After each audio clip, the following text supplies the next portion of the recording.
काँग्रेसचे प्रदेशाध्यक्ष हर्षवर्धन सपकाळ हे राहुल गांधींच्या गुड बुक मध्ये गेलेत का? गुड बुक मध्ये तर होय.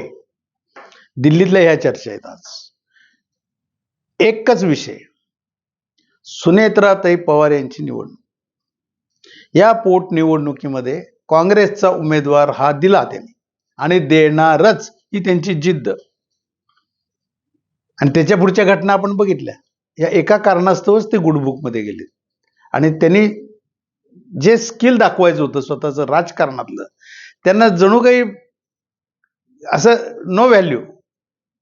हर्षवर्धन सपकाळ म्हणजे काय सांगेल ते ऐकतील अशा पद्धतीनं त्यांची किंमत ठेवली गेली होती विरोधी पक्षात. महायुतीतले पण कसे सरळ आणायचे आणि महाविकास आघाडीतले पण कसे सरळ आणायचे घटक पक्ष, आणि ते राजकारण कसं करायचं हे हर्षवर्धन सपकाळांनी चांगलं दाखवून दिलं. मी म्हणणाऱ्याला दाखवलं या पोटनिवडणुकीमध्ये.